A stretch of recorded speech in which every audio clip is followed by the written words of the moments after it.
Welcome, everybody. Good evening. Hi. Hi. I'm Claire Messud, and I have the joy and privilege this evening to welcome Jenny Erpenbeck to Harvard. For many of us who have read and admired her work for years, to have her with us in person is a particular delight. I want to thank Jenny for making the long journey, of course, not least when she's been battling the flu. So we may all be Jenny. I've heard Jenny's cough, and it's for real. So we all just have to beam soothing thoughts to Jenny's throat, I guess. And I also want to say a special thanks to Shuchi Saraswat of Brookline Booksmith. Are you here? Hi. Without whom this evening would not have come to pass. And to let you know that Jenny will be reading there in Brookline tomorrow evening. I also want to thank Jenny's publishers, New Directions. Her editor, Declan Spring, has come all the way from New York this evening. In addition, I'd like to thank the team at the Harvard Bookstore, who, as always, are great supporters of the Writers Speak series. While we don't have books for sale at the event here, Jenny will be signing copies tomorrow morning at the bookstore, and those will be available. They're available unsigned right now. They'll be available signed tomorrow after 11 at the bookshop just right around the corner. And as ever, many thanks to Professor Homi Bhabha and the Mahindra Humanities Center, as well as to Sarah Razor, who makes everything happen. And of course, thanks to you all for coming. Without you, we wouldn't be here. Jenny Erpenbeck is a writer who wastes no words. From the publication of her first book, The Old Child and Other Stories, almost 20 years ago, she has been recognized and acclaimed in her native Germany, dubbed by the news magazine Der Spiegel one of Günter Grass's grandchildren, and photographed alongside several other writers with her head on an actual tin drum. International recognition ensued. The Old Child was published in the States in 2005. I think that's right. Is that right? Followed by her novels The Book of Words, 2007, Visitation, 2010, End of Days, 2014, and most recently, Go Went Gone, published last year. She is routinely a bestseller in Germany, and Go Went Gone was no exception. She's been the recipient of too many prestigious prizes for me to name, so here are just the ones from the past 4 years.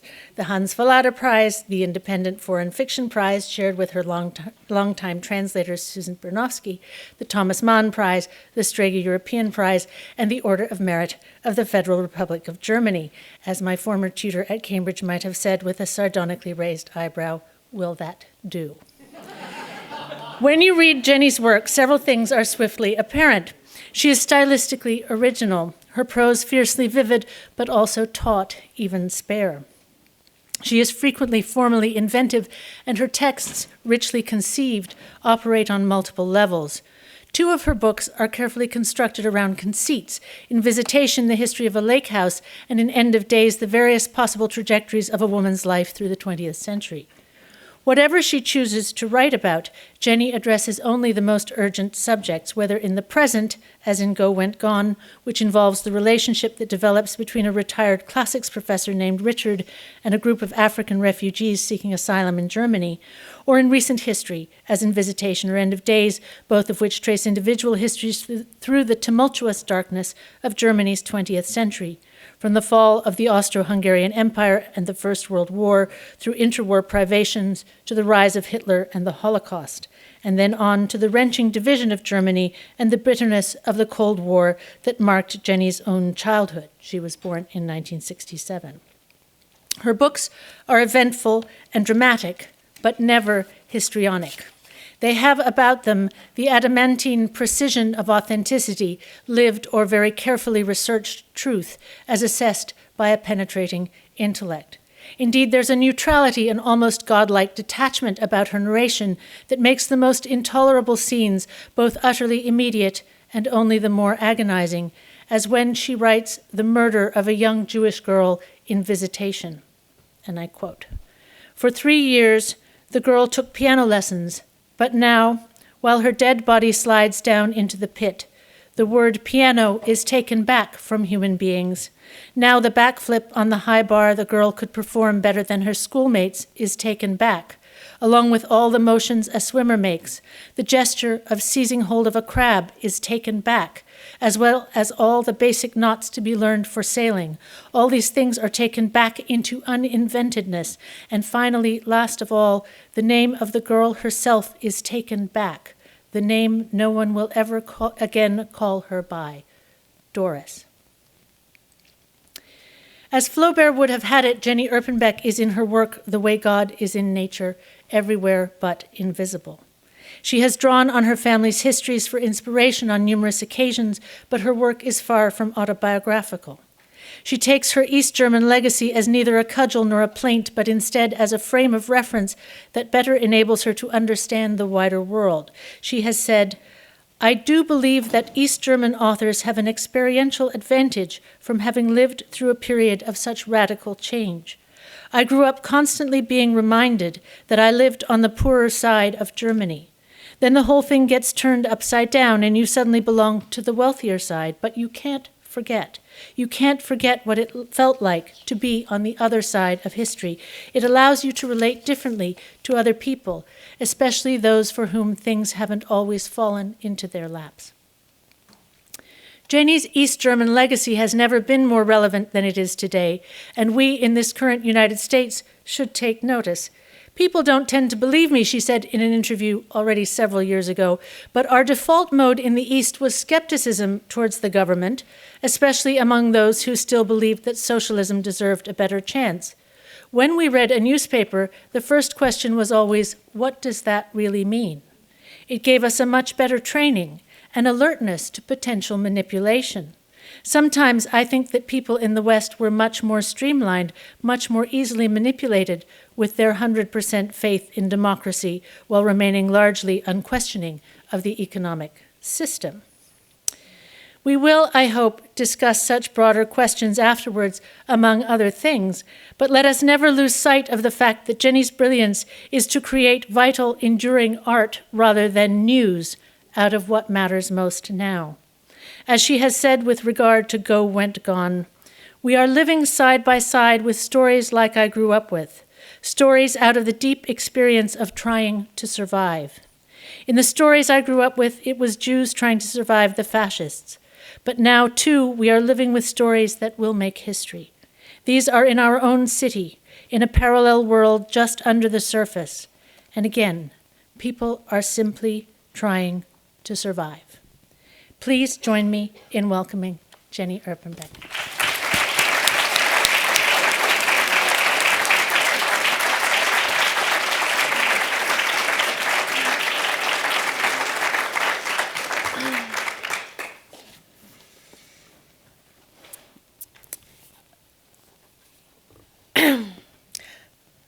Alles okay? Yeah, you have water. This is my water? This wasn't yours? So it's a great honor for me to be here, to be introduced by Claire Messud, and first there will be a reading. I'm going to start with the beginning of the book,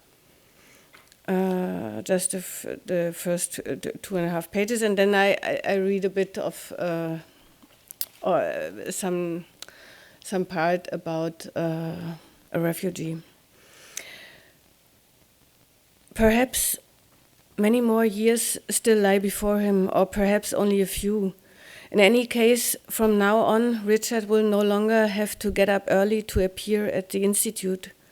As of today, he has time, plain and simple. Time to travel, people say, to read books, Proust, Dostoevsky. Time to listen to music. He doesn't know how long it'll take him to get used to having time. In any case, his head still works just the same as before. What's he going to do with the thoughts still thinking away inside his head? He's had his share of success, and now, at least what passes for a success. He has published books and been invited to conferences, his lectures always filled up. Students were assigned his books to read, highlighting passages to learn by heart for their exams. Where are his students now? Some hold junior faculty positions, 2 or 3 are even tenured. Others he hasn't heard about in years. There's one he's still friendly with, and a few others drop him a line periodically. That's how it is. From his desk, he sees the lake. Richard makes coffee. Cup in hand, he goes out to the backyard to check for new molehills. The lake lies placid before him, as it has all summer long. Richard is waiting, but he doesn't know for what. Time is now completely different, suddenly different, he thinks. And then he thinks that obviously he can't stop thinking. The thinking is what he is, and at the same time, it's the machine that governs him. Even if he's all alone with his head now, he can't just stop thinking, obviously. Even if no one gives a hoot what he thinks. For a brief moment he imagines an owl using its beak to flip the pages of his study, the concept of the world and the work of Lucretius. He goes back in. He asks himself whether it's too warm to be wearing a blazer. Does he even need a blazer if he's just puttering around the house alone? Years ago, when he learned by chance that his lover was cheating on him, the only thing that helped him get over his disappointment was turning this disappointment into work. For months he made her behavior his object of inquiry. He wrote almost 100 pages, investigating all the factors that led up to the betrayal, as well as the way in which the young woman had carried it out. His work had no particular impact on their relationship, as she left him for good not long after. But still, these labors got him through the first months after his discovery, months in which he'd felt truly miserable. The best cure for love, as Ovid knew centuries ago, is work. But now he is being tormented, not by time filled with pointless love, but by time itself. Time is supposed to pass, but not just that. For an instant he has a vision of a furious owl tearing apart a book entitled On Waiting, with its beak and talons. Maybe a cardigan is more appropriate to his new condition, more comfortable at any rate.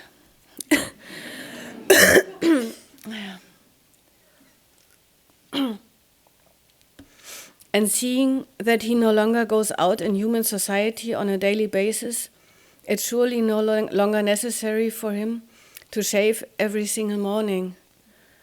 Let grow what will. Just stop putting up resistance. Or is that how dying begins? Could dying begin with this kind of growth? No, that can't be right, he thinks. They still haven't found the man at the bottom of the lake. It wasn't suicide. He died in a swimming accident. Ever since that day in June, the lake has been placid.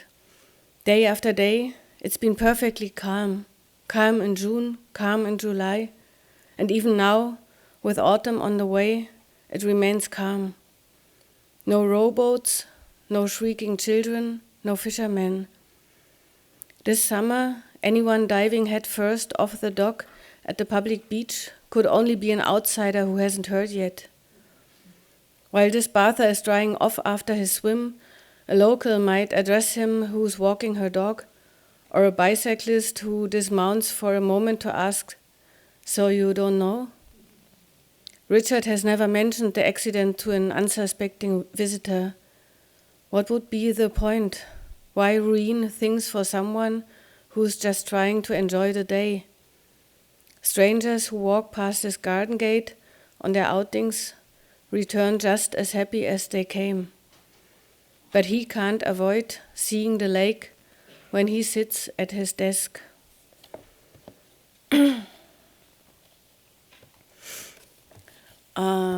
Then, in the course of some circumstances, walks through the city and an encounter on the Alexanderplatz first, and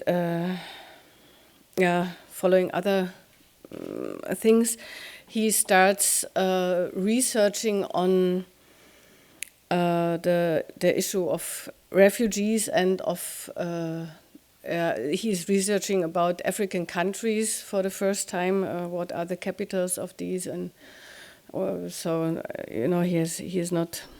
he has not much of an idea about it, and his idea is that he might find in the refugees the right persons to ask about the problem of time, of how to spend time without being allowed to work. They are young men mostly. He is not a young man anymore, but the problem is the same problem, and so he gets the reason for the research is that he wants to meet them and to interviewing them for a project about time. And so he's working out a catalog of questions that could make clear the transition, to explore what the transition is from one part of life to another one, which is hard to stand. So this is the catalog of his questions he prepares for the first real meeting. Where did you grow up? What's your native language? What's your religious affiliation? How many people are in your family? What did the apartment or house you grew up in look like? How did your parents meet? Was there a TV? Where did you sleep? What did you eat? What was your favorite hiding place when you were a child? Did you go to school? What sort of clothing did you wear? Did you have pets? Did you learn a trade? Do you have a family of your own? When did you leave the country of your birth? Why? Are you still in contact with your family? What was your goal when you left home? How did you say your goodbyes? What did you take with you when you left? What did you think Europe would be like? What's different?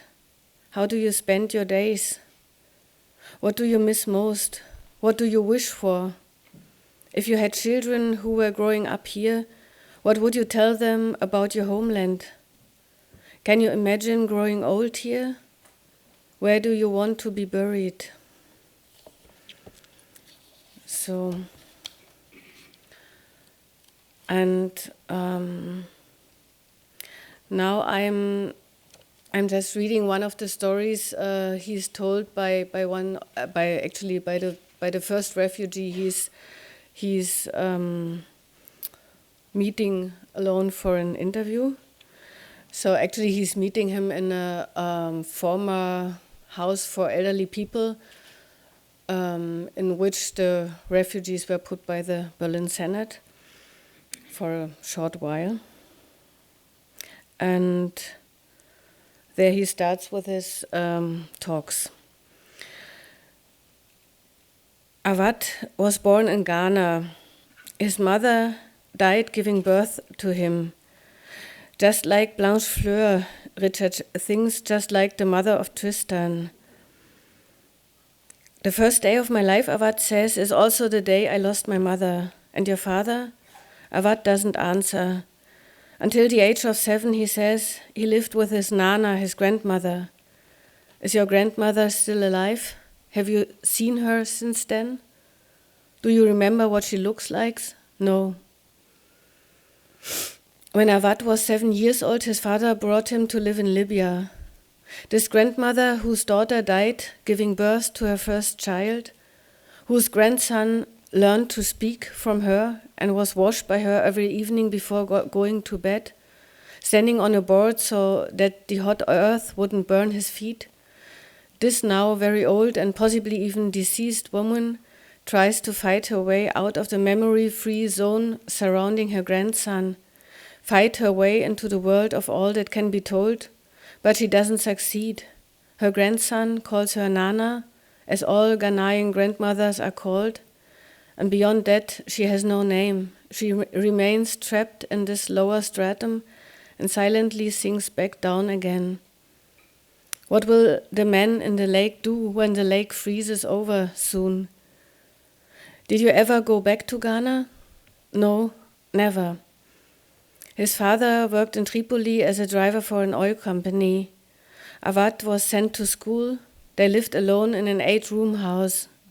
Often there were guests, and when his father got home from work, he cooked for everyone. His father played soccer with him and bought him toys, gave him pocket money, quite a lot actually. He flew with him to Egypt on vacation. The flight to Cairo only took 30 minutes. I know my way around Cairo really well, Awad says. We went over there a lot. Over there is what West Germany was called back in GDR times. Awad's father waited until evening to raise the blinds on the southern side of the house, where the sun shone all day long. His father taught him how to dry his back after a shower, with a towel stretched this is one of my favorite words. Diagonally? Diagonally? Okay, sorry. You know, it's not my mother tongue. You perhaps realized that already. Diagonally across it. His father taught him to cook and gave him his first electric razor. My father told me who I am, Awad says. And then Awad just sits silently for a moment, gazing at the fake wood veneer on the table surface. This table, too, may have stood 25 years ago in a Volkssolidarität office or in the house of German-Soviet friendship, but Awad has no way of knowing this, and he certainly has no way of knowing what Volkssolidarität or German-Soviet friendship was. And then I started to work as an auto mechanic. I had friends. It was a good life. And then, on the street outside, a truck is backing up. You can hear the warning signal, a high-pitched beeping sound over and over. In Morse code, it would be 0. Every odd week in the calendar, the plastic recycling is picked up. Or maybe it's a furniture delivery truck trying to turn around in the driveway. Then my father was shot. Richard would like to say something at this point, but he can't think of anything. A small yellow label is affixed to the table leg, inventory number 360/87. Richard had seen his father one last time in the hospital after his death. The nurses had bound the dead man's jaw to his skull with a bandage to keep his mouth from hanging open for all eternity. The bandage made his father look like a nun. Richard had barely recognized him. Awad sits bent over, propping himself on his arms and gazing ever deeper into the table surface as he goes on speaking. A friend of my father's called me. They were here in the office, he shouted. Your father, that's all. I said I didn't understand what he meant. Then he started shouting again. This man who never shouted, who was always friendly to me. Now he was shouting at me and said I should run home as fast as I could and lock the door. Then the connection was broken off and I started running. But when I got home, the front door was already ripped off its hinges. The windows were shattered. Inside, everything was destroyed in the hallway, the rooms, the kitchen. There were shards everywhere. The furniture was upside down. The TV was smashed, everything. I climbed out one of the back windows and tried to call my father's friend again. I tried again and again, but I couldn't get through. Once I also dialed my father's number. Nothing. That's how the end was.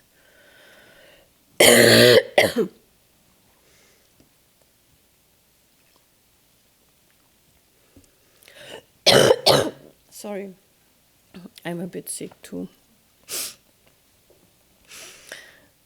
Until night came, I waited on the street. Where was I supposed to go? It was the same street I walked to go to school and later to work. Then a military patrol came. They forced me to get in the back of a truck and brought me to a barracks camp. I saw dead people lying on the street, some of them shot, others stabbed. On this day, I saw the war. On this day, I saw the war. There were already hundreds of people in the barracks. Most of them were black Africans, but there were also some Arabs from Tunisia, Morocco, Egypt. Not only men, but also women, children, babies, old people. They took everything away from us, money, watches, phones, even our socks, he says and starts laughing. He laughs and laughs. It's not easy, he says, and stops laughing. It's not easy, he says again, shaking his head. It's not easy, as if this were the end of this story. And then, when I tried to complain, he says, they hit me in the head with a rifle butt. You can still see the scar. Awad parts his hair with his fingers and shows the scar to the professor emeritus with whom he is speaking today for the first time in his life. If you want to arrive somewhere, you can't hide anything, he had said to Richard at the beginning of their conversation. If you are lucky, you get beaten. If you are unlucky, you get shot, someone said to console me. Then they took the SIM cards out of our phones and destroyed them before our eyes. They broke the memory, Awad says. None of us had anything left except a t-shirt or pants or a skirt. For 2 days we sat there in the barracks while the European bombs fell on Tripoli. We were afraid one of the bombs would hit us since it was a military camp. On the 3rd day they brought us to the harbor and made us get on a boat. Who among you knows how to steer a boat like this? 2 or 3 Arabs said they did. They raised a Gaddafi flag on our boat, Awad says, laughing. A Gaddafi flag. So were they Gaddafi people or rebels? We didn't know. They all had the same uniforms. Before this moment, Richard had never really thought that members of the military who turned against the government would still be wearing their country's uniform. In any case, no one was on our side. Even though I grew up in Libya, Libya was my country. Awad nods to himself, and for a while he says nothing more. And then? Then they shot a salvo in the air and said to us, anyone who tries to swim back will be shot. We didn't know where the boat was going. Maybe to Malta or Tunisia? Only later did we understand it was going to Italy. We were squeezed in so tight, you could only get up for a few minutes. Then you sat down again right where you were sitting before. The woman behind me peed without getting up. When I tried to prop myself up, everything was wet. We were in the boat for 4 days. There were only a few bottles of water, and we gave them to the children. When things got too bad, we adults drank salt water. It's not easy, Richard, it's not easy. We made a bigger hole in an empty plastic bottle with our teeth, and then we tied together a couple of shoelaces, attached the bottle, and let it over the side to scoop up the seawater. You have to drink. A few people died. They were sitting right there next to us, and then one would say, very quietly, my head, and then bent his head like this, and then the next moment he was dead. When people died, we threw them in the water. Richard thinks about all the airplanes from which he's looked out the oval window at some sea or other, how the waves, seen from above, appear not to be moving at all, and the white foam looks like stone. In the middle of the previous century, the Libyan coast briefly belonged to Italy. Now Libya is a different country, and to refugees who leave by boat, Italy appears first in form of a small rocky elevation surrounded by a great deal of water, if it appears to them at all. War destroys everything, Avad says. Your family, your friends, the place where you lived, your work, your life. When you become foreign, Avad says, you don't have a choice. You don't know where to go. You don't know anything. I can't see myself anymore, can't see the child I used to be. I don't have a picture of myself anymore. My father is dead, he says, and me, I don't know who I am anymore. Becoming foreign to yourself and others, so that's what the transition looks like. What's the sense of all this, he asks, looking back at Richard again. Now Richard is the one who's supposed to answer, but he doesn't know how. Isn't it like this, Avad says? Every adult human being, man or woman, rich or poor, if he has work or not, if he lives in a house or is homeless, it doesn't matter. Every human being has his few years to live, and then he dies. Yes, that's how it is, Richard says. Thank you.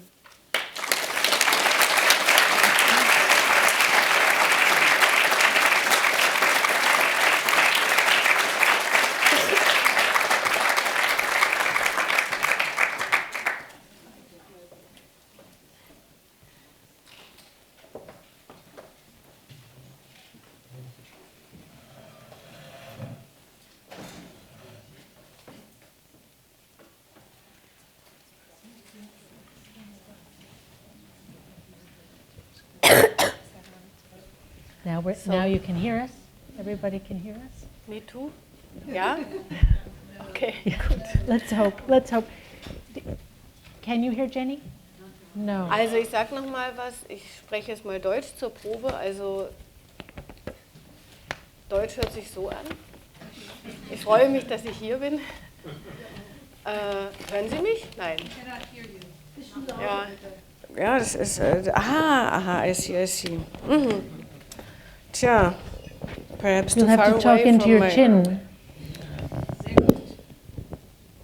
Tja, wait. I put it a bit closer, otherwise I will have to speak like this and that's not very polite. Wait. Oh, doesn't look so bad. Okay, now it's a bit better, oder? A bit? Yeah, no? It's not quite perfect, but it's better. Okay. That's good. I try my best to speak like this, like someone from the Secret Service. You just need the You want ear. to put it on the inside, so when you're talking, speaking, My inside. on the other side, so that when you're speaking to The other. That's a good idea. It's a good idea. Yeah. Then you'll be turning naturally. Genau. Do you need a hand? This was quite clever. I hope it doesn't fall down. Okay. Okay. It's good. It's good. Now good? it's perfect. It's okay? I can hear me speaking. You can hear you. Good. Okay. So, and I guess you can hear me too. Okay. Sorry for you.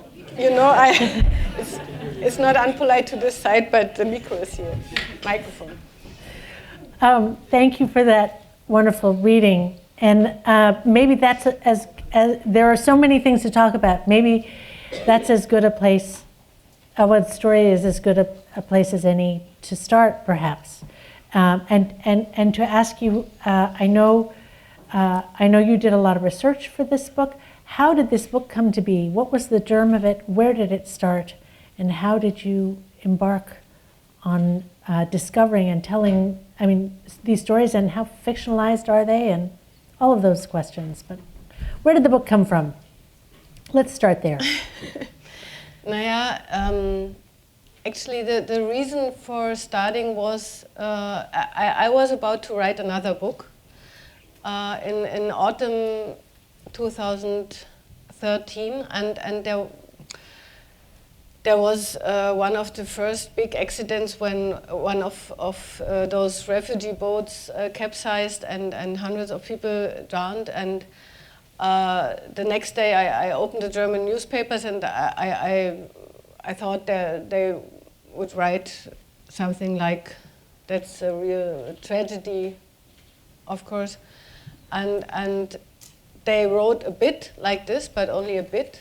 And mostly they said, yes, but accidents like these cannot be the reason to accept all the refugees in Europe. Wow. Or that all people think they can come to Europe. And for me, this seemed to be an inappropriate reaction, and I thought this is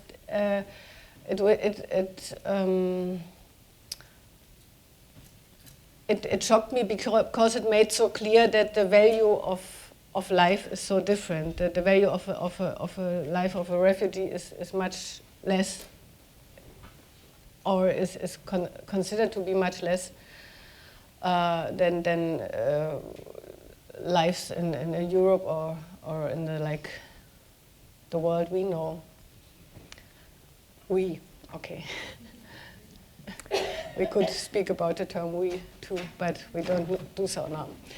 And and then I thought, as you said in your introduction, also we in Germany and of course also in the US, we grew up with these stories of surviving, of people that only survived because one single person had helped them to be hidden in a place or somewhere. All the fascist time stories.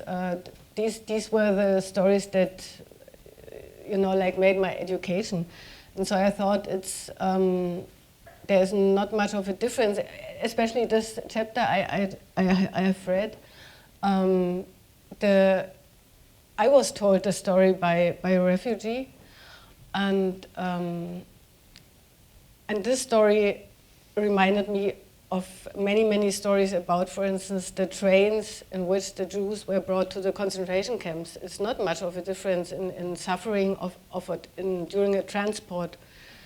So I thought it's time that someone from out of the middle of the society starts to deal with it and to ask who are these people and what are they really thinking and doing while waiting in Europe for a chance to be allowed to work.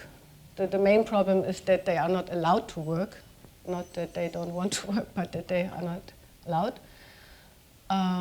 Only in the country where they landed first, which in most cases is Italy.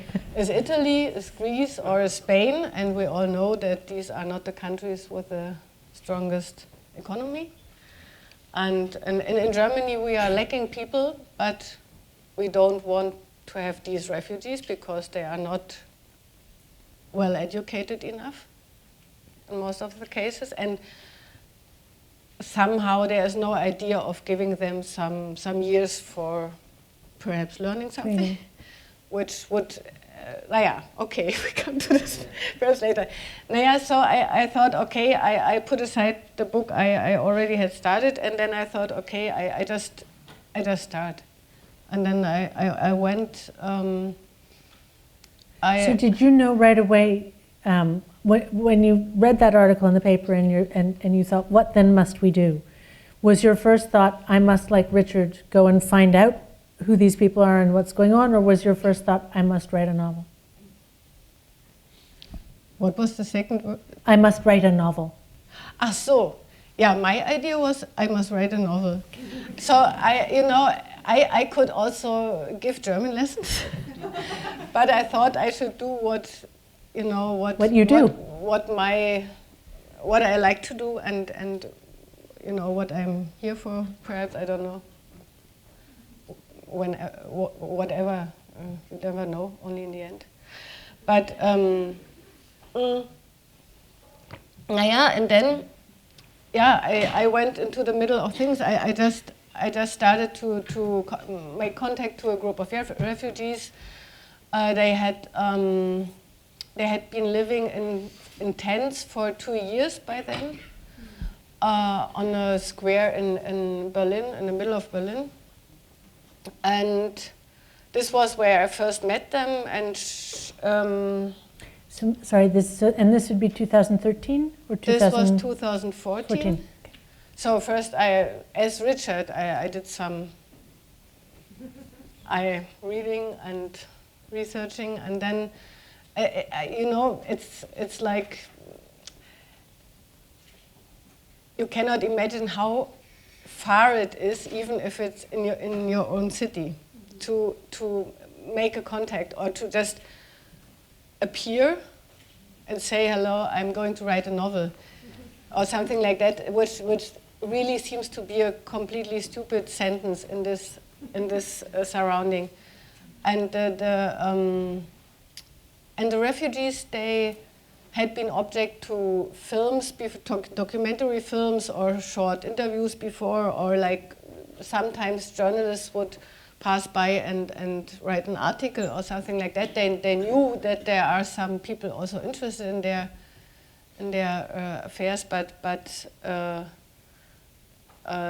they had no idea what a novel is. So they thought after a few weeks, they thought the novel should be finished soon. You know, some weeks passed and they come again and again, and what's going on? And so, and and then I made clear. Then the real talk started when we were in the house for the elderly people, where Richard also meets them by chance, and. So they spent some months in this house, and then they were brought somewhere else, and then they were sent out to the street, back to Italy. And I always followed them to all of these places, and then when they were sent out to the street, some would apply to the church for help, and they provided some shelter, whatever, good or bad places, the church, but only for a few. Then we would also, me and my friends, we would also try to do our best to meanwhile we knew all of them quite well, so like 10, 15 people were well known, and of course if someone who's your kind of friend, and he's calling you saying, this night I have to leave the house and I don't know where to go, you also have a problem. And so it was much less stress than they had, because I was lying in my bed in my nice apartment, and with a nice family and everything. But even for me it was stressful, and for them it was of course even more stressful. So, and in the course of all this, I would, and this was the idea also of the book. It was not only about like collecting refugees, dramatic refugee stories, and putting them into a book. The idea was to connect both worlds that are so far away from each other, even when in one city. So when I could feel when writing the book, in German, it took me 30 pages before the first encounter could take place. And this was, for me, this was a sign that it's really far away.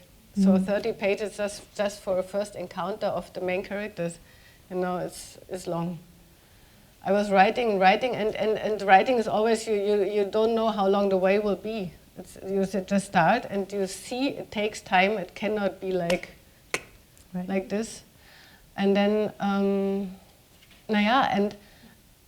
the beginning it was Richard, or in a way me, interviewing the refugees. But after some weeks and months, it became a new kind of present that we were sharing. So like experiences that connected in a way both worlds. Of course, I'm always much happier, and I could, after the worst experiences, I could always go home and have a nice Abendbrot. What is it? Dinner. but it was funny. Yeah, not really funny, but in a way also funny. That by accompanying the refugees to all these offices and the lawyer and doctors and all the asylum seekers office or the foreigners office or whatever offices Germany has invented for this problem, I explored my own society. The own society was the foreign country. This was funny, in a way. And so this became the book. I put the talks into the book, but I also put all these experiences into the book. And Richard, who starts as a very like proper German professor, retired professor, like interviewing people, he is all of a sudden he finds himself involved in things he never had dreamed of before. So for him it's a kind of a new life of a strange kind. But it also makes him rethink or recast his entire conception of his profession. I mean, he's a classics professor, and suddenly he's revisiting all of the myths and the sort of classical characters, and his whole world, his whole understanding of the world is shifted by this, by these encounters. Yeah, he remembers all of a sudden that the Greek gods, some of them are based in North Africa, and so he sees there always has been a connection of his culture to the culture of the people that now come from the northern African countries. He starts thinking about the Greeks having learned Hesiod is saying so that they learned the art of a horse wagon. Yeah, this. I think the Charioteering. Yeah, genau. They learned it from the Berber people. So even the Greeks weren't the first at all. So there was a beginning earlier, and so he's learning much about the like 3,000 or 4,000 years old culture of the Tuareg and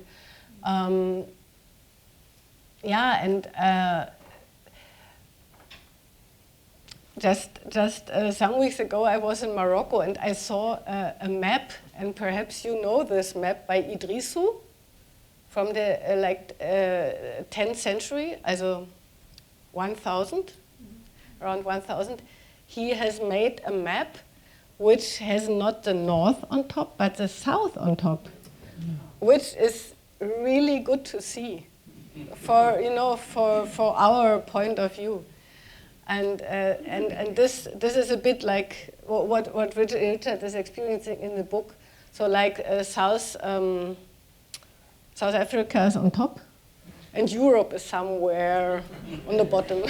So it's not that important anymore if it's down, you know. That makes me think of a line that I think is Richard's thought in the novel. To understand what a person means or says, it's basically necessary to already know what that person means or is saying. So is every successful dialogue just an act of recognition, and is understanding not a path, but a condition? And I wanted to ask you about that because if that were true, there wouldn't be a lot of hope for all of us. For your professors. Well, but just generally, I mean, for our nation right now, for the world, but it seems as though the novel has a more optimistic view in a way. Because I mean, they're living in translation. Half the time, they're speaking Italian to one another. Naja, it's not optimistic. No. I think it's always like waiting for the right moment to happen. So the But moment is, so that reflection is an optimistic one. Yeah. Okay, because then that's not how I was reading it as saying that basically, unless you, so if you and I mean something different by dinner or love or family, and we have different meanings, then I took that statement to be saying we could never understand one another because we would have to already understand what that person, I would have to already understand what you were saying in order to understand you. Nah, I don't. No. This would mean it always has to be exactly the same to make it possible to understand someone else. But this is not what I mean. What I mean is that you are like prepared or open to think in the pattern of someone else. Okay. So So it is optimistic. yeah, Okay. it's optimistic. It's optimistic. Don't worry. Okay, good. Okay. Well, that's a relief. That's because another sort of theme going through certainly established at the beginning, from the section that Jenny read, there's that body in the water, right? There's that body under the lake. And very soon after that, there's the reference to the subterranean passages under Alexanderplatz, and also in the Polish village, the name of which I cannot say. Also, God, this is RZ, it involves, it's not, I wrote it down. It's not, Declan, how was the name? Russov, Oh, it involves many S's and Z's. Wait. You spell it RZESZ with an O with an accent. Rzeszów. Okay. Rzeszów.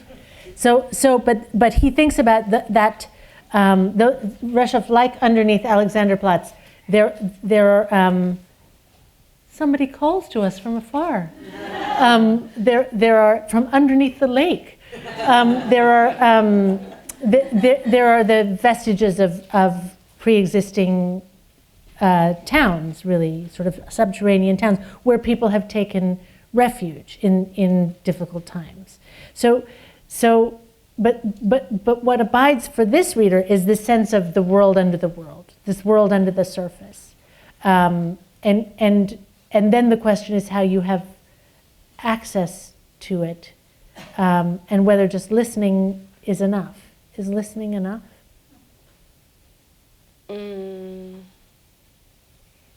Naja, so when we are speaking about the how to learn, I think listening is not enough. I think it's so my father is a philosopher, and his special issue just now is competence, which might sound very common nowadays, but he says it's learning always only takes place or is done by own experience. If the thing or the subject or whatever you are learning is not connected to your emotion, it will not stay with you. So you can be in love with your professor, but you can also be very interested because of your family history or whatever reason might be the connection, but it should be emotionally connected to you to make you learn, and should be your own experience. And I think so for me it was only to, you can read the refugee stories also in newspapers, well written, and moving and everything. But when you start sharing I'm not sharing, but like taking part in parts of the lives of refugees, you see like all the waiting or all the empty time they have to spend and all the really complicated and, in my eyes, a bit more stupid laws. that forbid them to work or to make an apprenticeship or go to school. If they arrive older than 18, they are not allowed to enter a school and to be taken care for. But if they come in the age of 17, they are put in a school and they get people caring for them. And then 18, okay, we want to get rid of you, please leave and go home in your country. So these things, if you are experiencing it by seeing them again and again, like I did, it makes a big difference, because you see it's so really, really, really hard to, and the surviving is not only the moment of being safe at this or that coast. It's the surviving stays hard for years, and it's some of my refugees, they would get weird ideas. One of them said to me, I think here is no one wanting me. I have no place where I can put my head for sleep. I will go to the Fremdenlegion in Frankreich. The foreigners, the Foreign Legion. The Foreign Legion. Foreign Legion, yeah. So one of the worst troops one could Quite go bizarre to. also, because then to go back and be a mercenary and... Yeah, and then I said, what do you want? And he said, a friend told me they have such a good sports program. Okay, that's a reason for a young man to join this kind of force. And he's a lovely boy, so he there's no idea that he's a killer or someone, who wants to shoot people. And I pretended to be his mom and forbid him to do. Yeah. So, but there are many others that no one is listening to, no one is taking care, no one is saying, like a mom, you don't do so. Many of them have either left their families or they have lost their families. They have no one taking care for them. They have no money, of course. They cannot found a family. They have often very strict ideas about, like, first having a job, then having money, then founding a family. And if they can't do so, they won't have a family. They are missing children in their lives. These are all big problems that are growing in the course of years. So you're, as you referred to them as your my refugees, you said. So your refugees now, 4 years later, where are they now? Also, one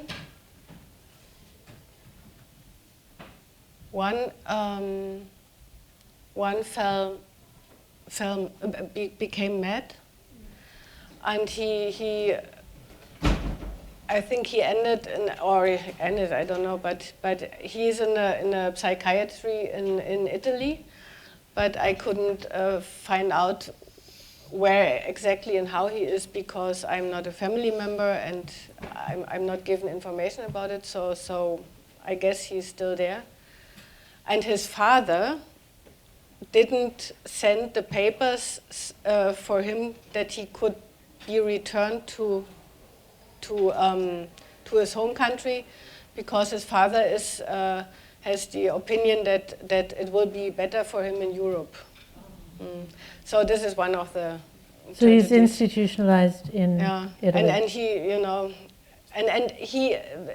It seemed to the church people and to me that his madness somehow has to do with the abuse in Europe. That he was abused by some man, or there was. Sometimes he was full of fear when he was alone with this very nice man from the church who took care for him. Then he would ask him, "What do you want from me?" And so there was our impression that he experienced bad things in Europe, not only in Africa during the war. And then my main character of the group, who I always used to call the president of this group, the Zeus in the refugees heaven Zeus. in the book. Zeus. Zeus. In English, we say yeah. Zeus. Zeus. That's who you mean? Ah, yeah, Yeah. Zeus. Aha. Yeah. Okay, I speak ancient Greek, you know, Zeus. And he, unfortunately, he died. Oh, Yeah, he died in 1.5 years ago by a heart stroke, heart attack. Mm. And this was also not what we would really have wished. wanted him to experience here in Europe. And then some others now in last autumn they got permission to stay with a license to look for work. This is the happy. So part of it. that's 3 years. It took them 3 years. No, it's 8, as in 17, 4 years. 4 years. 4 years, or 4 or 5 years for some. And only because the church fought so hard for them, and there are some commissions, and so yeah. But it was, as far as I know now, it's perhaps for 50 of 450 or something like that. It's a small percentage. And the poor guy who was given a shelter by us privately, so he was not member of this so-called church group, so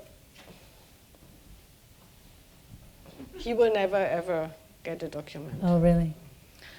And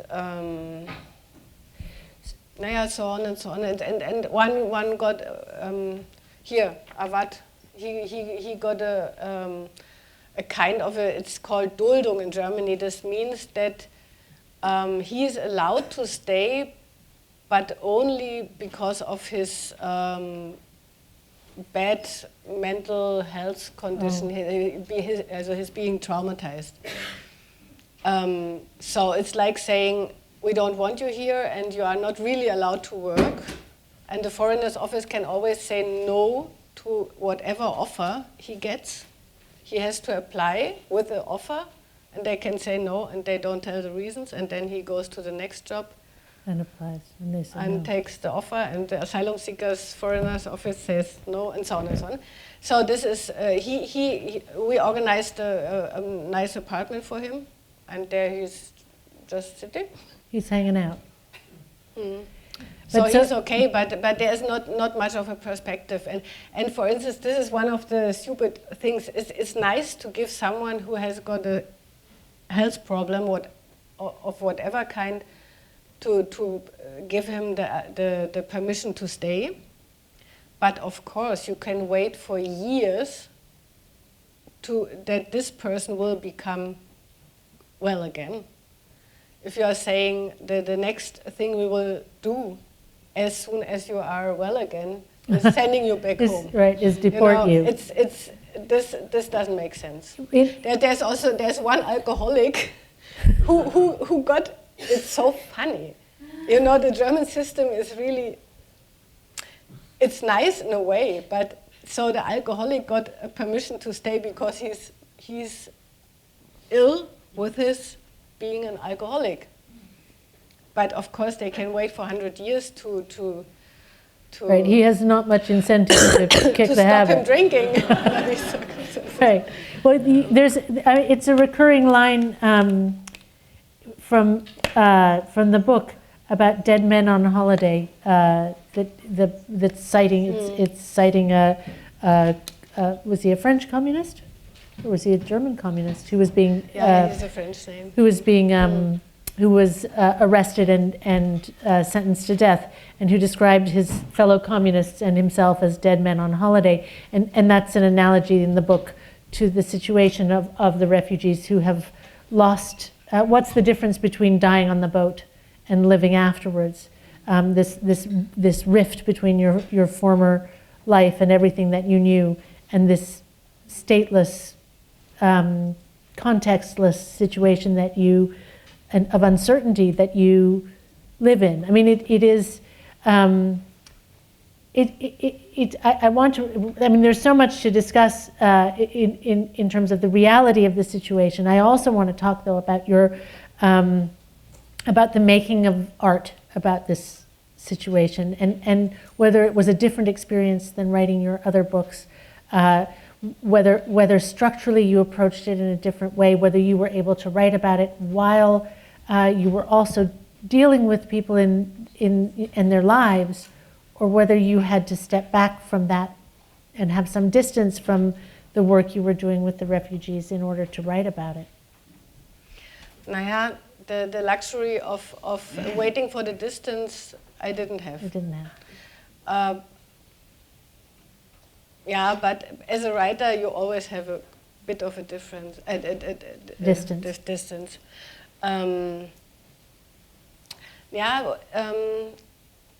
There are some differences between the former books and this book, but in my eyes, the things they have in common is like my interest in the way of biography, the way of the difference of which is made just by chance, chance is richtig, ja, wa? Chance, by Yeah, chance. You mean literally like you might turn left or you might turn right, and that can change everything. Yeah. Genau. And this I saw clearly also in dealing with these biographies of the refugees. And if you mention the you know that some people are drowning and some people are saved, you will always see the dead and the living, and the living and the dead. So it's not, for me, it's not like two worlds apart. It's I see it in the same moment that all these people that I met as real persons, that they could have easily been also on the ground of the Mediterranean Sea, and that at the ground of the Mediterranean Sea there are so many like my friends that I know so well now, and yeah, it's this. And the question of transition, is it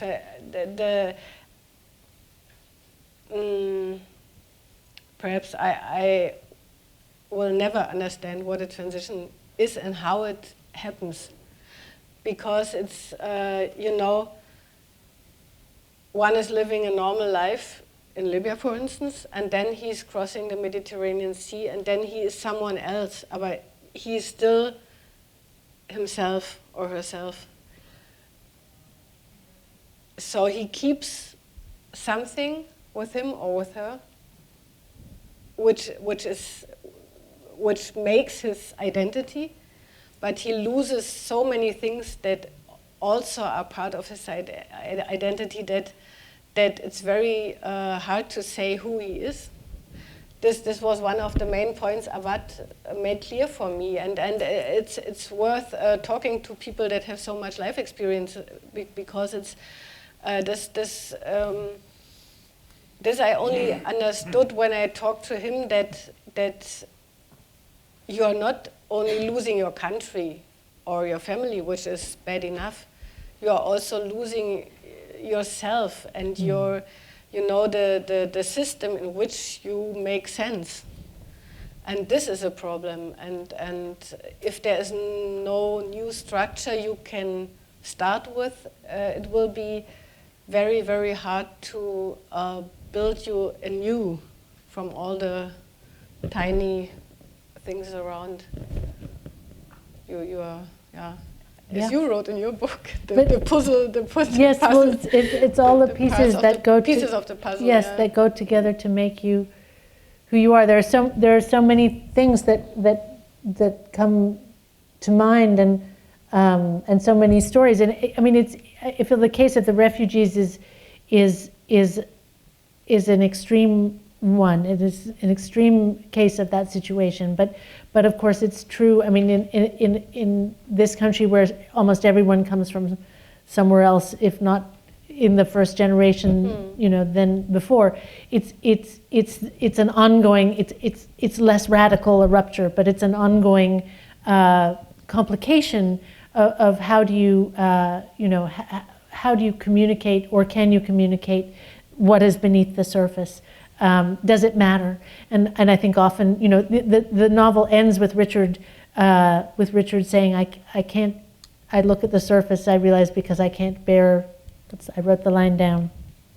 I think that's when I realized, says Richard, that the things I can endure are only just the surface of what I can't possibly endure. Like the surface of the sea, asks Khalil. Actually, yes, exactly like the surface of the sea. And there's some way in which in our lives each day, we deal only with that surface because we can't, we somehow can't contend with all that lies beneath it. In the case of the refugees, that brings me back to the quote I was citing earlier, which I was saying was pessimistic. But I want to hold on to your optimism about it. But it is this question of how can these when you lose all that context. You know, when we were outside before, and I said 2 words in German, and you said, "Oh, I see you differently when you speak in German," right? Yeah. And what translation does to each of us. You know, my father is French, and I speak French, but I'm just not very funny in French, and I feel like being funny is important to me. So I always wonder, who am I? Who am I in French when I'm not funny? But imagine for Awad, how much is not translatable, and especially when he and Richard, or he and you, I don't know, but are speaking in Italian, say, in a language that is foreign to, that is a mediated language, a sort of foreign language for both of them. It's both miraculous and yeah, but you, the understanding is bigger than a language. So you can, if you are able to understand it all, you can understand just by looking at someone, or you will understand. It's not a question of language. In a way, it's also a question of language, but it's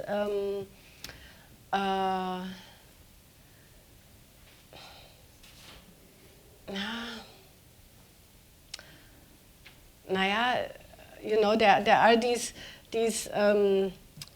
there were these small pieces of sugar in Germany, and there would be written something like a prophecy what you are, and it depended sort of like on a fortune cookie or something. Which piece of sugar you got.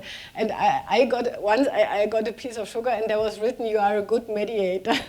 Or a good medium, a good medium. And so perhaps I think sometimes, you know, the one who wanted to join the Foreign Legion, he normally would just say words like, "Oh, cool, wow, okay." So he's a normal young man.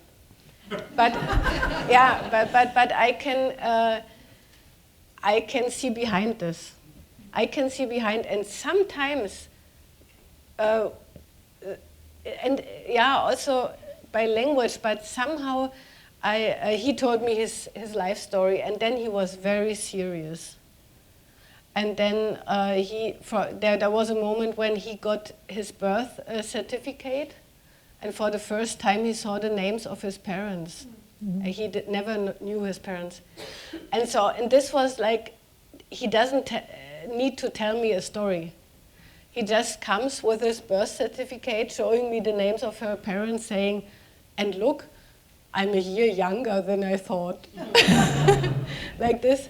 And then, you know, there is a whole world behind it, and you can understand it. And it's like, and you see that behind this person who's saying, "Hey, cool," you know, there's someone else, and he has a lot of experience, and in the way he's dealing with difficult situations in his group, which in which he's staying now for 4 years, like 10 people in one room at the moment now, and so on.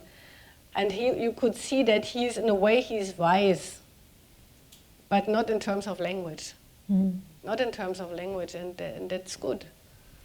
And so, yeah, it's, if someone is touching you, then your experience is also growing, and you just understand. You get with a question, you get the instrument. Well, it's also, I'm reminded as you're talking, when I remember as a child playing with, I remember playing for hours with a girl. She and I didn't speak the same language, but we didn't feel as though we didn't. An entire day went by and we had a great time together, and we felt as though we spoke the same language, even though we didn't have any words in common. I want to, in a minute, I want everybody here to have a chance to ask questions, but I just wanted to, just thinking about another thing that you've said in an interview, actually, seems relevant to me here, where because history is so important in all your work, and here it's these histories that come up as if from under the surface, that Richard hasn't known, and he does this extra research because he's an academic. He goes and reads about the Tuareg, he learns about things, but you've said I think history infects the lives, the very private lives of people. So you cannot remove something from history, even if you just want to tell a story. And I suppose for me that raises all sorts of questions that I'd love to hear you speak about. One is whether you think I think you're saying it's not possible to write something that's sort of outside of, that doesn't have the great weight of history around it. And I wonder if that feels to you a general state. We sit here in a room full of Americans for whom disregarding history is a sport and a pastime. And I've only spent 1 year in Berlin, but you can't. History is all around you. You can't turn away from it. You can't escape it. And I guess I wonder to what extent you feel, this will seem a pivot in a way, but you feel that you are not just a contemporary writer, but a contemporary German writer, whether you feel you're a contemporary writer, a German writer with an East German heritage, whether you feel that all of those things shape you, or whether you feel you're a freer agent in a way. How that presence of history plays for you in your work and in your conception of your work and of yourself. Just a little question. When I started writing, I didn't know that I was interested in history, and I always started at some very concrete point that interested me, and it turned out to be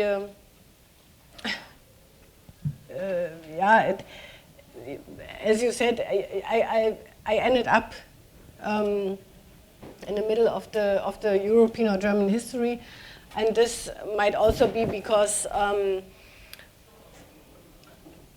so one side of my family, my mother's side, they were living in nowadays Poland, and at the end of the war, the women moved to the nowadays German part,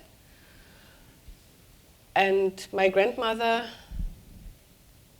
she was, before she was taken and brought to a prisoners camp in Siberia, but just taken from the street and put into a train, and she spent like half a year in Siberia, and she made it back, fortunately. So this was one part of my family. The other part was my father's side. My grandparents were communists. This is one of the bigger sins in the US. But I always was very proud to have had grandparents that fought against the fascist regime, and I'm still proud of it. And they had to leave Germany right from the beginning. When Hitler was elected, they left for Prague and then went to the Soviet Union, and they also survived the Stalin time, the dark years of the 30s, when communists were killed by other communists, which didn't make any sense at all. And they made it back. So in both parts of my family, there is the German history. Right there.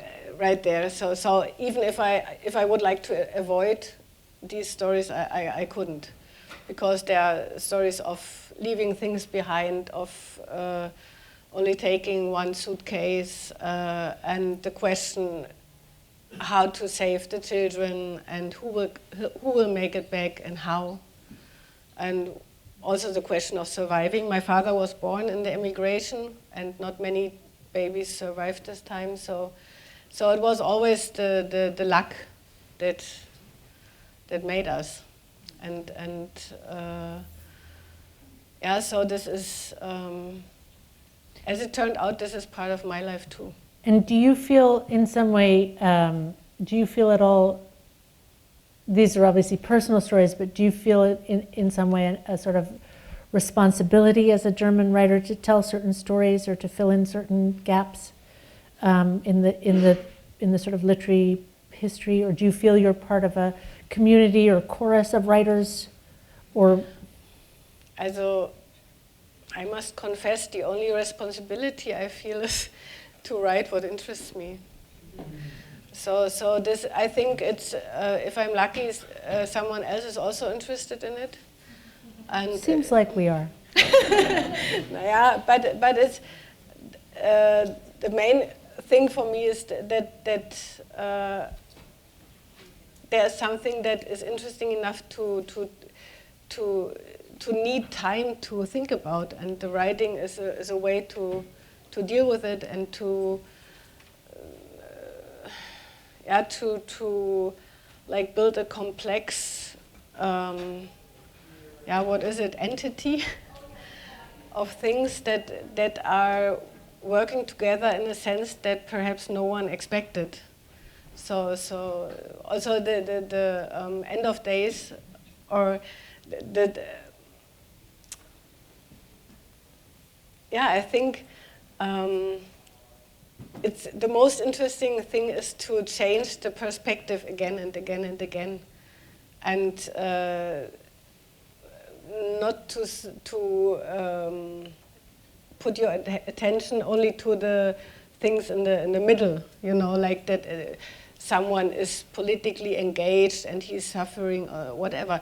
Perhaps there's a tiny little detail in the beginning of the life of the main character in End of Days. There's a tiny little detail, and perhaps this makes the sense of the whole life until the end when she is 90. Mm-hmm. And all the things in between, like the love and the political engagement and being famous and sitting in Harvard, all this perhaps is not the most important thing, and perhaps it was important that I put a stone from the earth and when I was a child. Mm-hmm. Or, it's I don't know. You never know. And this interests me very much. It's going to make me ask one last. I know. Sorry, everybody. One last question, and then I'm going to turn it over to you. But it's now. Where did it go? It's on page.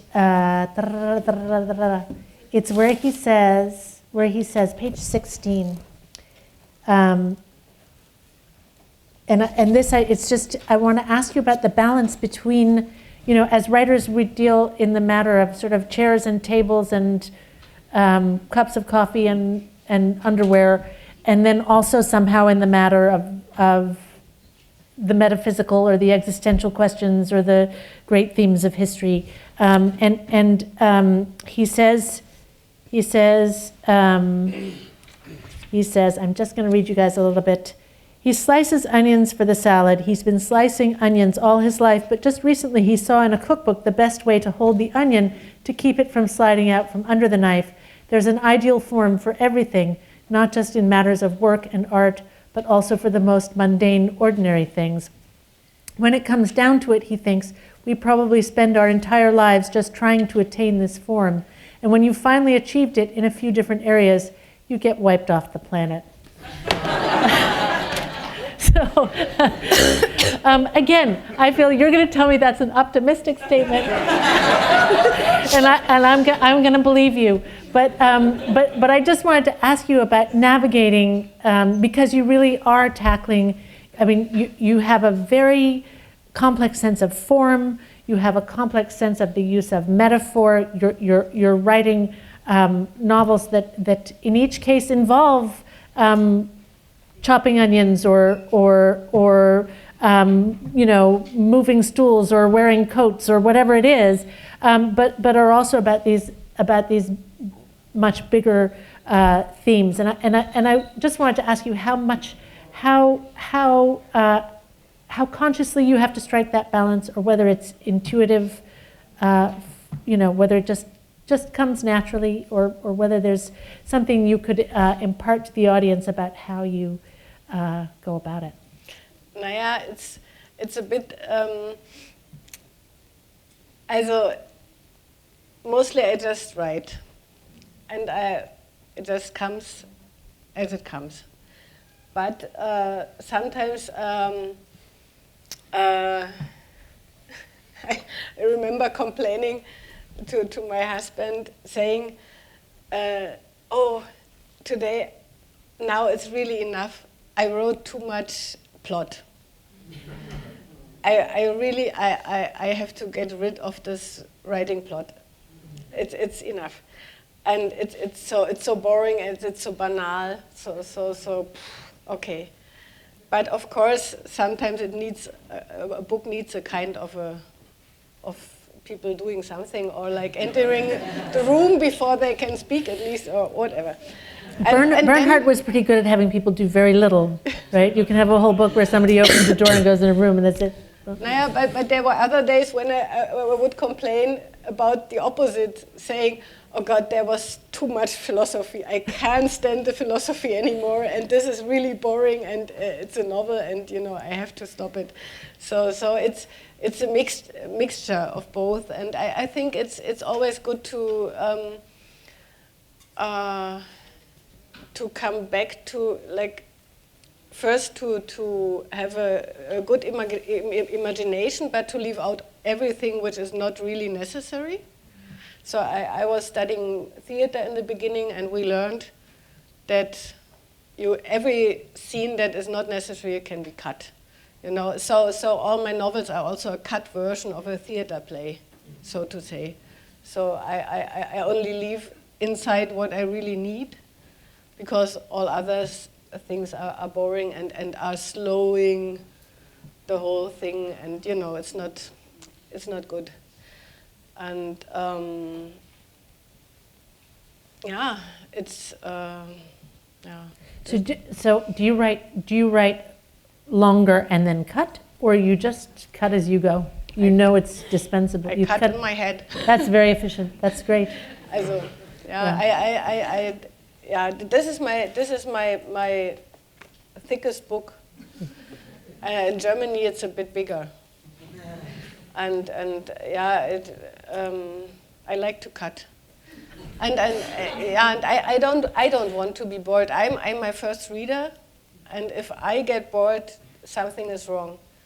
And I think my mother always used to say, so what did you want to say? This and that. Then say it, then tell it. Be clear and not. Or my husband once,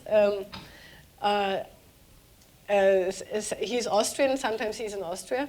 So we are calling each other, and then I'm reading him some passages I have finished. And I read to him a passage, and then he would say, it's good, and so, but somehow it's a bit too much art. There's something wrong with it. It's too much art. And I really kept this in mind, because it's always, if there's too much art, if, you know,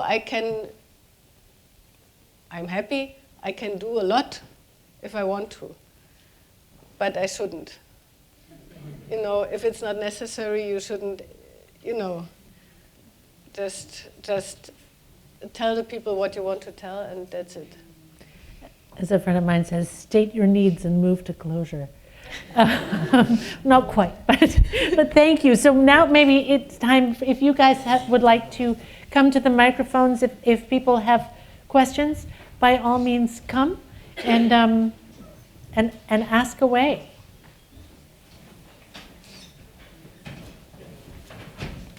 Some people may need to leave. If people don't have a question, beware, I'm going to ask another one. Do come.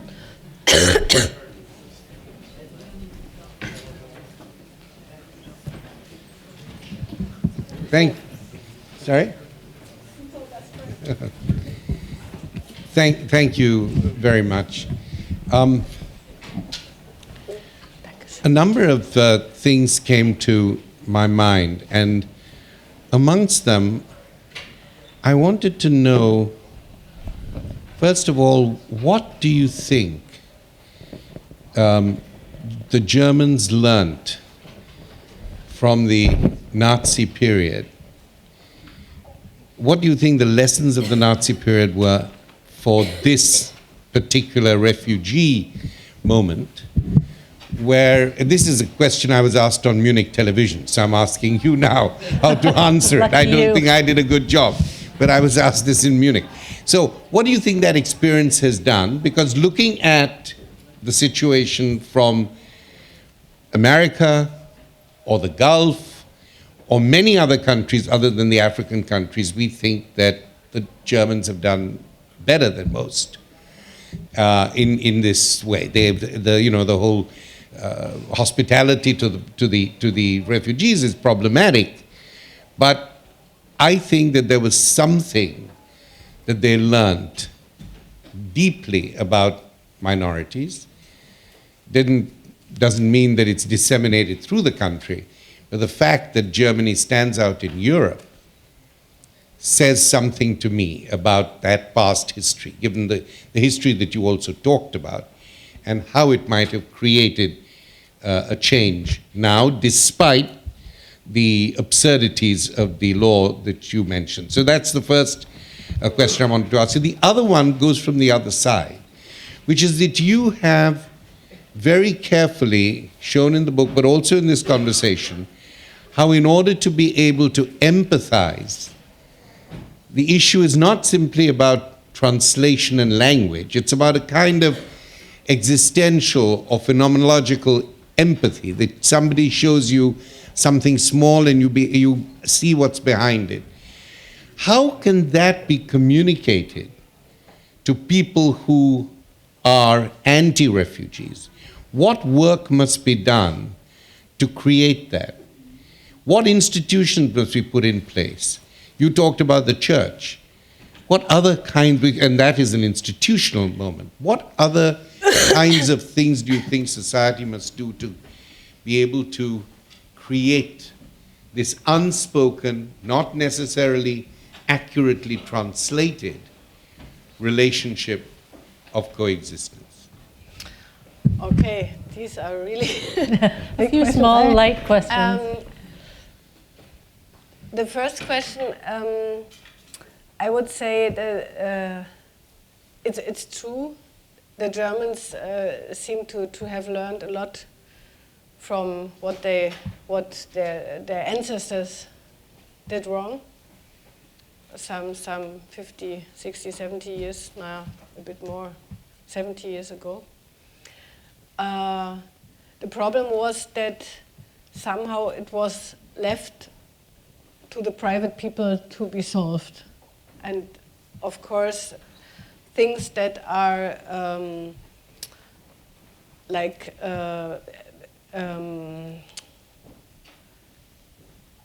not enabled by law cannot be enabled by private persons. all help doesn't make any sense if someone is not allowed to stay and to apply for work. Finito. And many private people that did very, very good work and started teaching refugees, all of them came to this border of the law, because there were not for the Syrians were made some exceptions, but because they are well educated, of course, also. But for the Africans were not made any exceptions. There was not even I wouldn't say. It was not even because nobody knew about Libya, but it was also because people, or like the politicians, knew what happened in Libya, and the Africans, like at least my group, they were the victims of the wrong side. Because in Libya, the revolution started. This was something glorious. And that the revolution produced victims, nobody didn't want to hear. They were the victims of the wrong side, which is also something one can think about a long time. Mm-hmm. And the other question is more difficult to answer. I think you can. It's not so easy to say we know what is right and wrong, and we only have to bring all people to our state of mind, which is the right one. This is a difficult thing to do. The people that are aggressive against refugees now, especially in East Germany, also in West Germany, but more, unfortunately, in East Germany, I think this is not a question of teaching. This is a question of how, so what experiences they made during the fall of the wall, after the fall of the wall, how little the respect was for their biographies, how little the respect was for their achievements, and how little their chances were on the West German market. So this is not just about speaking to them, telling them you should accept the refugees. It's also, it should start earlier, or we should like go back in history, but we can't. This is a problem. But there is, sorry, if I just say about, there is a problem with that. Much as I agree with you that these conditions have effects when you yourself are treated in your own country like a foreigner, as many East Germans were after unification. They were treated as if they came from the global south. They were foreigners. They were outside. Of course, it's going to have an effect. But it's when you lay so much store on experience, I can see that working brilliantly in a novel. But it's difficult always to say, as you've just said, that A, it has to start much before, or B, that we've got to be able to have the experience in order to be able to create a politics. I think that is difficult. And by the way, the example of the onion was a Platonic allegory. There has to be a perfect way of cutting the onion. So I just think that this notion of how experience is structured into change or transformation in a moment of crisis is very important for this important idea of yours on trying to understand transition. Yeah.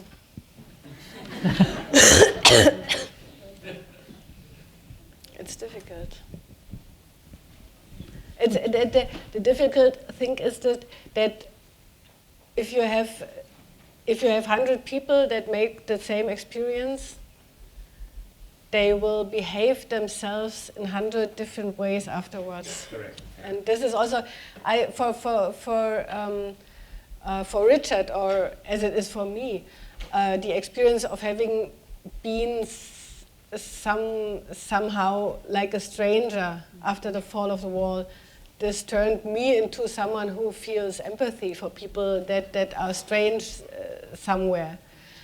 But other people, they will just keep the fear of a breakdown, of a breakdown of a whole society. They will just, and it's also a family question of generations. And this is also what brought me to write the book, because I think it's so short-sighted to think only about now, how to solve the problem, where to put all these refugees. The best will be just that they stay in Africa.